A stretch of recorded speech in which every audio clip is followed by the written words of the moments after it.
Hello dear student, welcome to my channel Edupath academy. Edupath একাডেমির পক্ষ থেকে সবাইকে জানাই আন্তরিক শুভেচ্ছা, অভিনন্দন। তো দেখো, তোমরা যারা 2026 সালে জিএনএম এএনএম এক্সাম দিয়েছো তাদের জন্য কিন্তু এই ভিডিওটা অত্যন্ত গুরুত্বপূর্ণ। তোমাদের এই ভিডিওটা বলা হবে কবে রেজাল্ট তোমাদের বার হতে পারে এবং তোমাদের কত মার্কস পেলে তোমরা একটা গভর্নমেন্ট কলেজে চান্স পাবে। ঠিক আছে, তো প্রত্যেকটা ডিটেলস তোমাকে এই ভিডিওতে বলা হবে। তার জন্য বলছি অবশ্যই ভিডিওটাকে শুরু থেকে শেষ পর্যন্ত অবশ্যই দেখবে এবং চ্যানেলে নতুন হয়ে থাকলে অবশ্যই তোমরা চ্যানেলটাকে সাবস্ক্রাইব করে নেবে। এবং এছাড়াও দেখো, তোমাদের রেজাল্ট আউট হওয়ার পরে কাউন্সিলিং কিভাবে অ্যালটমেন্ট করতে হবে সব রকম আপডেট কিন্তু তোমাদের দিয়ে দেওয়া হবে। ঠিক আছে, তার জন্য তোমাদের করতে হবে কি, তার জন্য দেখো ডিসক্রিপশনে হোয়াটসঅ্যাপ গ্রুপে লিঙ্ক দেওয়া আছে, সেখানে গিয়ে কিন্তু অবশ্যই তোমরা জয়েন হয়ে যাবে। ঠিক আছে, তো চলো আমরা আসি মেন টপিকে ফিরে আসি। তোমাদের এক্সপেক্টেড কাট আপ। ঠিক আছে, দেখো কাট আপ বিষয়টা নির্ভর করে কোশ্চেনের উপর। তোমাদের এবছরে কিন্তু কোশ্চেন কিন্তু তুলনামূলক একটু টাফ ছিল। ঠিক আছে, বিগত বছরের থেকে এবছরে কিন্তু কোশ্চেনটা একটু টাফ ছিল। তাহলে দেখো, আমরা আগে দেখবো 2023-এ 24-এ 25-এ কি রকম কাট আপ গিয়েছে। ঠিক আছে, তার বেসিসে আমরা একটা কাট আপ তোমাদের মার্কস বলতে যাব কি এই মার্কস তোমাদের পেলে কিন্তু তোমরা গভর্নমেন্ট কলেজ নিশ্চিত পেয়ে যাবে। ঠিক আছে, এবং কে কত তোমরা মার্কস আসবে তোমরা কিন্তু অবশ্যই তোমরা কমেন্ট সেকশনে বলবে কি রকম তোমাদের মার্কস আসছে, তোমরা ক্যালকুলেট করে গেছো সেটা মার্কস আমাকে কমেন্ট সেকশনে অবশ্যই বলবে। ঠিক আছে, এবং দেখো প্রথমে আসবে, দেখো ওই তোমাদের মডেল অ্যান্সার কি আসবে। ঠিক আছে, মডেল অ্যান্সার কি আসার পরে কিন্তু ফাইনাল একটা অ্যান্সার কি আসবে, তারপরে পরেই কিন্তু রেজাল্ট তোমাদের দিয়ে দেওয়া হবে। ঠিক আছে, আশা করছি তোমাদের রেজাল্ট কিন্তু এই যে পরের মাসের শেষ দিকে কিন্তু দেওয়ার চান্স অনেকটাই। ঠিক আছে, এই পরের মাসের শেষ দিকে কিন্তু তোমাদের রেজাল্ট দেওয়ার চান্স অনেকটাই। তাহলে রেজাল্টের ব্যাপারটা এটা হলো। এবার আসি, দেখো ক্যাটাগরি ওয়াইজ তোমরা যে ক্যাটাগরিতে আছো কত কত কাট অফ গিয়েছে এবং 2026-এ কত কাট অফ যেতে পারে তার ব্যাপারে আমি তোমাদের বলবো। ঠিক আছে, তো চলো তাহলে আমরা আগে দেখি 2023-এ দেখো লাস্ট যে নাম্বারটা পেয়েছিল, মানে লাস্ট যে কাউন্সিলিং বন্ধ হওয়ার লাস্ট যে রাউন্ডটা হয়েছিল, সেই রাউন্ডে যারা 81 পেয়েছিল, যে 81.88 পেয়েছিল, তা সে কিন্তু লাস্ট ক্যান্ডিডেট ছিল। ঠিক আছে, সে লাস্ট ক্যান্ডিডেট ছিল 2023-এ এএনএম এর জন্য। এবার দেখো, আমি প্রথমে আগে এএনএমটা আমি বলে দিই। এএনএম এ ওবিসি এর ক্ষেত্রে 65.08। ঠিক আছে, ওবিসি বি এর ক্ষেত্রে 64.91। এসসির ক্ষেত্রে তোমার গিয়েছিল তোমার 60। ঠিক আছে, এসসির ক্ষেত্রে গিয়েছিল 60 এবং ইডব্লিউএস এর ক্ষেত্রে গিয়েছিল তোমার 50। ওকে, এসটির ক্ষেত্রে গিয়েছিল, এটা কিন্তু এএনএম এর ক্ষেত্রে বলছি আমি, এসটির ক্ষেত্রে গিয়েছিল তোমার 42 এবং সিভিল ডিফেন্সের ক্ষেত্রে গিয়েছিল তোমার 59। ঠিক আছে, এটা ছিল, দেখো এটা কিন্তু এএনএম দের জন্য। এবার আসি আমরা জিএনএম এর জন্য। তো 2023-এ জিএনএম এর যে লাস্ট যে মার্কসটা পেয়েছিল জেনারেল ক্যাটাগরি থেকে, সেই মার্কসটা হলো তোমার 54। ঠিক আছে, 54 পয়েন্ট সামথিং। ঠিক আছে, তো 54 এটাকে ধরে রাখো 55 কাছাকাছি। ঠিক আছে, এবং ওবিসি এর তে পেয়েছিল তোমার 53। ঠিক আছে, এবং বিএ পেয়েছিল তোমার 54-55 ধরো। ঠিক আছে, বি এর ক্ষেত্রে। এসসি ক্যাটাগরিতে ক্ষেত্রে তোমরা যারা 49 পেয়েছিল 2023 সালে, তারা কিন্তু এসসি ক্যাটাগরিতে ক্ষেত্রে পেয়ে গিয়েছিল। ঠিক আছে, ইডব্লিউএস এর ক্ষেত্রে দেখো, ইডব্লিউএস এর ক্ষেত্রে কিন্তু 45.30। ওকে, এবার এসসি ক্যাটাগরিতে ক্ষেত্রে দেখো 24.50 এবং দেখো সিডি সিভিল ডিফেন্সের ক্ষেত্রে 47.90। এটা দেখো জিএনএম এর ক্ষেত্রে। তাহলে জেনারেল ক্যাটাগরি থেকে 54 পেয়েছিল, সে কিন্তু লাস্ট রাউন্ডে কিন্তু তার হয়ে গেছিল গভর্নমেন্ট কলেজের সিলেকশন। ঠিক আছে, এই যে এটা হচ্ছে 2023-এর। এবার আমরা দেখবো 2024-এ কি রকম কাট আপ গিয়েছিল এবং 25-এ দেখবো, তার বেসিসে তোমাদের আমি কিন্তু 2026-এ কাট আপটা বলতে যাচ্ছি। ঠিক আছে, দেখবে যেরকম কাট আপ বলবো সেই কাট আপের মধ্যেই কিন্তু তোমাদের রেজাল্ট দেখবে। আমি যদি যে কাট আপ বলবো সেই কাট আপের মধ্যে যদি পড়ে, তুমি অবশ্যই কিন্তু তুমি পেয়ে যাবে। ঠিক আছে, গভর্নমেন্ট কলেজ। তার জন্য দেখো অবশ্যই কিন্তু ভিডিওটাকে লাস্ট পর্যন্ত দেখবে। 2024 আসি আমার। দেখো 2024-এ দেখো জেনারেল ক্যাটাগরি থেকে 2024-এ জেনারেল ক্যাটাগরি থেকে এএনএম এর ক্ষেত্রে আমি বলি 84 পেয়েছিল। ঠিক আছে, ওবিসি বি এর ক্ষেত্রে তুমি 82। ঠিক আছে, এবং ওবিসি বি এর ক্ষেত্রে তোমার 79। ঠিক আছে, এসসি ক্যাটাগরিতে ক্ষেত্রে 74.33। দেখো এগুলো হলো অফিসিয়াল ডাটা, একদম অ্যাকুরেট ডাটা। এই মার্কস গুলোর পরেই কিন্তু দেখো এই মার্কস গুলোই ছিল লাস্ট রাউন্ডের কাট আপ। ঠিক আছে, তাহলে দেখো ইডব্লিউএস এর ক্ষেত্রে ছিল তোমার 55+। ঠিক আছে, এসটি ক্যাটাগরির ক্ষেত্রে ছিল 48। ঠিক আছে। সিভিল ডিফেন্সের ক্ষেত্রে ছিল তোমার 53+। এবার আসি আমরা জিএনএম এর ক্ষেত্রে। জিএনএম 2024-এ যারা জেনারেল ক্যাটাগরি ছিল, লাস্ট রাউন্ডে যার সিলেকশন হয়েছিল তার মার্কস ছিল তোমার 67.33। ঠিক আছে, তার মানে দেখছো 2024-এ কিন্তু কাট আপটা কিন্তু খুব ভালোই হাই গিয়েছিল। কারণ দেখো এটা কিন্তু লাস্ট রাউন্ডে পেয়েছে তোমার 67.33 জেনারেল ক্যাটাগরি থেকে। তাহলে 2024-এও কিন্তু কাট আপ কিন্তু ভালো গিয়েছিল।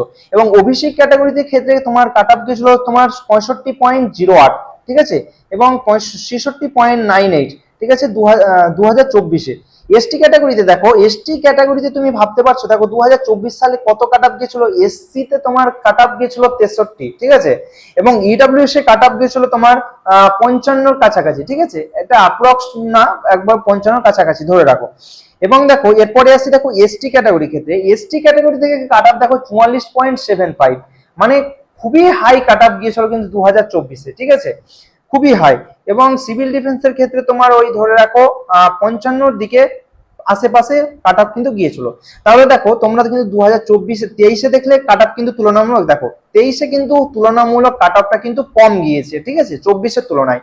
এবার দেখো 24-এ দেখো কাট আপটা কিন্তু একটু হাই হয়ে গিয়েছে। হাই মানে অনেক হাই। এটা হচ্ছে লাস্ট রাউন্ডের কাট আপ, মানে লাস্ট রাউন্ডে যে সিলেকশন হয়েছে তার কিন্তু এটা মার্কস। ঠিক আছে, তো আমরা এবার 2025-এ দেখি 2025-এ কিরকম গিয়েছে। ঠিক আছে, 2025-এ আমরা এবার দেখবো 2025-এ কিরকম গিয়েছে কাট আপ। ঠিক আছে, তাহলে 2025-এ এএনএম এর যে লাস্ট কাট আপ সেটা হচ্ছে তোমার 79.91। ঠিক আছে, 79.91। ওবিসি ক্যাটাগরির ক্ষেত্রে 77.48। ঠিক আছে, এবং বি ক্যাটাগরির ক্ষেত্রে 78.08। এসসি ক্যাটাগরির ক্ষেত্রে 72.25। ইডব্লিউএস এর ক্ষেত্রে তোমার 67.83। ঠিক আছে, এসটির ক্ষেত্রে তোমার 54.91। ঠিক আছে, এবং তোমার সিভিল ডিফেন্সের ক্ষেত্রে 74.90। ঠিক আছে, এটা হচ্ছে এএনএম এর কাট আপ। এবার আমরা দেখবো 2025-এ জিএনএম এর কাট আপ কিরকম হয়েছিল। জিএনএম এর কাট আপ দেখো এই 2025-এও কিন্তু একটু হাই কাট আপ গিয়েছিল। ঠিক আছে, দেখো 2025-এ তোমার জিএনএম এর জেনারেল ক্যাটাগরি থেকে কাট আপ গিয়েছিল তোমার লাস্ট যে অ্যাডমিশন হয়েছিল, চান্স পেয়েছিল, তার মার্কস ছিল 67.25। ঠিক আছে, এর আগে দেখো 2024-এ কিন্তু তোমার কাট আপ গিয়েছিল কত, 67.3। ঠিক আছে, 67.3। এখানে কাট আপ কত গিয়েছে, 66.25। ঠিক আছে, এবং দেখো ওবিসি এর ক্ষেত্রে কাট আপ গিয়েছিল তোমার 64.33। ঠিক আছে, এবং বি এর ক্ষেত্রে কাট আপ গিয়েছিল 64.66। ঠিক আছে, এবং এসটি ক্যাটাগরিতে কাট আপ গিয়েছিল তোমার 60.41। এবং ইডব্লিউএস এর ক্ষেত্রে কাট আপ গিয়েছিল 50.51। ঠিক আছে, এবং এটাতে গিয়েছিল 45 এসটিতে, এবং সিভিল ডিভিশনের ক্ষেত্রে 60.83। তাহলে তোমরা যেটা দেখতে পাচ্ছ 2025-এও কিন্তু কাট আপ কিন্তু তোমাদের হাই গিয়েছে। তাই জন্য বলছি দেখো এবারও কিন্তু তোমাদের এবছরে, এবার আসি আমি 2026-এ তোমাদের কিরকম কাট আপ হতে পারে। ঠিক আছে, তাহলে তোমরা এখানে দেখতে পেলে আমি কি কত কত বললাম। দেখো 2023, 24 এবং 25-এর অ্যানালাইসিস যদি আমি করতে যাই, তাহলে দেখো তুলনামূলক 2023-এ কিন্তু কাট আপ কিন্তু কম ছিল। ঠিক আছে, ঠিক আছে, কাট আপ কিন্তু কম ছিল, যেহেতু কোশ্চেন একটু ইজি ছিল তার জন্য। ঠিক আছে, এবার দেখো 2024-এ কিন্তু কাট অফ কিন্তু দেখো ভালোই কিন্তু কাট অফ ছিল, অনেক বেশি কাট অফ ছিল 2024-এ। এবং 2025-এ দেখো 2025-এও কিন্তু কাট অফ কিন্তু হাই। ঠিক আছে, 2025-এও কিন্তু কাট অফ হাই গিয়েছে, তোমরা এটা দেখতেই পাচ্ছ। এবার আসি আমরা 2026-এ। 2026-এ আমাদের কাট অফ ডিসাইড করে কোশ্চেনের ওপর। ঠিক আছে, তাহলে এই বছর কিন্তু পেপার যে হয়েছে তোমাদের কিন্তু তুলনামূলক টাফ পেপার হয়েছে। তাহলে আশা করে দেখো তোমাদের কিন্তু কাট অফ কিন্তু একটা হাই কাট অফ আসবে। ঠিক আছে, সরি, লো কাট অফ আসবে, যেহেতু পেপার টাফ হয়েছিল। ঠিক আছে, পেপার কিন্তু একটু যদি করা হয়, ডিফিকাল্ট হয়, তাহলে কাট অফ কিন্তু কম হবে। ঠিক আছে, ইজি যদি হয় তাহলে কাট অফ কিন্তু বেশি চলে যাবে। ঠিক আছে, তার জন্য তোমাদের টেনশন নেওয়ার দরকার নেই। তোমরা যারা ভাবছো কম আসছে হবে কি হবে না, তার জন্য তোমাদের কোনো পেনিক নেওয়ার দরকার নেই। ঠিক আছে, আমি যেটা বলছি যে কাট অফটা, সেই কাট অফটার সঙ্গে তোমরা একটু ম্যাচ করে বলবে তোমাদের কি রকম মার্কস আসছে। ঠিক আছে, অবশ্যই তোমরা কমেন্ট সেকশনে বলবে। দেখো জেনারেল ক্যাটাগরি থেকে যারা এএনএম করবে ভাবছো এবং জেনারেল ক্যাটাগরি আছে, তাদের কিন্তু তোমার তোমার 77-এর কাছাকাছি, অর্থাৎ 77 থেকে +2 বা 3 3 বা -3 করে দাও, ঠিক আছে, +3 বা -3 করে দাও। এর মধ্যে যাদের মার্কস আছে তাদের কিন্তু একদম সিওর গভর্নমেন্ট কলেজ কিন্তু পাবেই, ঠিক আছে, থামবে না কেউ, একদম গভর্নমেন্ট কলেজ কিন্তু পাবে। এই দুটো ওবিসি এর বি এর ক্ষেত্রে বলছি। তোমরা যারা এএনএম করবে এবং ওবিসি ক্যাটাগরি আছে, তোমরা ধরে রাখো তোমার 75-এর কাছাকাছি যাদের মার্কস আছে, এর সঙ্গে তোমরা +2 বা -2 করে নেবে। এর মধ্যে যাদের মার্কস আছে তাদের কিন্তু সিওর গভর্নমেন্ট কলেজ তোমাদের হয়ে যাবে, ঠিক আছে। তোমরা রেজাল্ট আসবে তখন মিলিয়ে নিও, অবশ্যই তোমাদের কিন্তু একদম মিলে যাবে।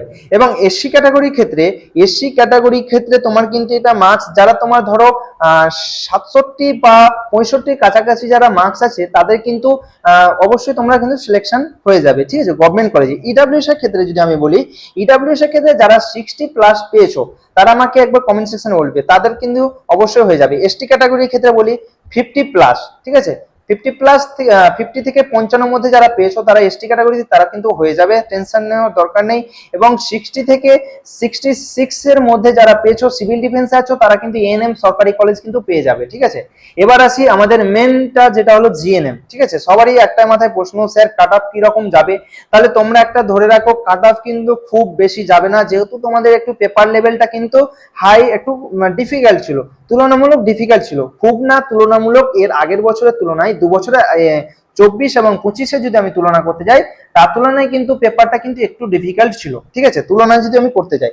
তাহলে যারা জেনারেল ক্যাটাগরি থেকে আছো এবং জিএনএম করবে ভাবছো, যাদের মার্কস আছে তোমার 60+, ঠিক আছে, 60-র ওপরে যাদের মার্কস আছে তারা নিঃসন্দেহে তোমরা কিন্তু লাস্ট রাউন্ড পর্যন্ত কিন্তু পেয়ে যাবে, ঠিক আছে। এবার তোমরা আমাকে কমেন্ট সেকশনে বলবে তোমাদের কার কত মার্কস আছে, সেটা আমাকে কমেন্ট সেকশনে বলবে। এবার আসি আমরা ওবিসি ক্ষেত্রে।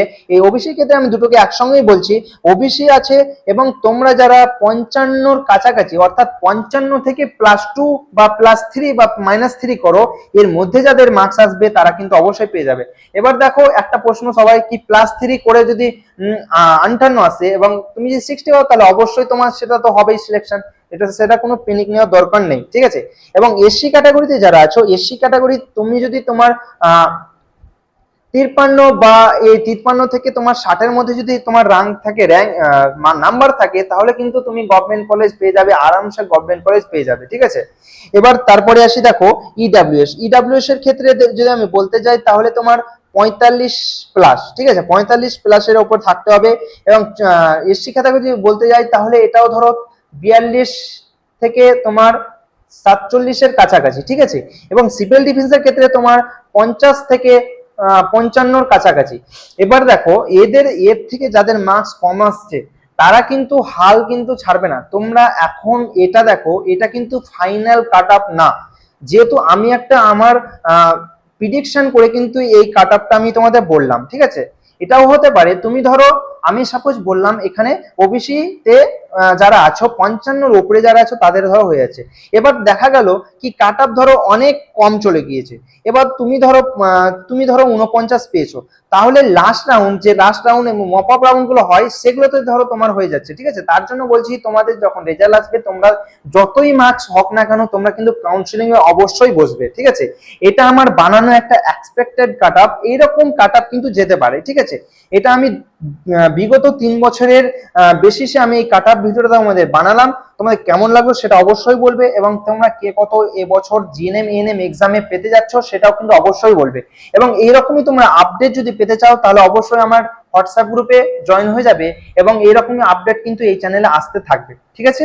ভালো থাকো, সুস্থ থাকো, এবং কে কোথায় থেকে দেখছো সেটাও কিন্তু একবার কমেন্ট সেকশনে বলে দেবে। ওকে, থ্যাংক ইউ।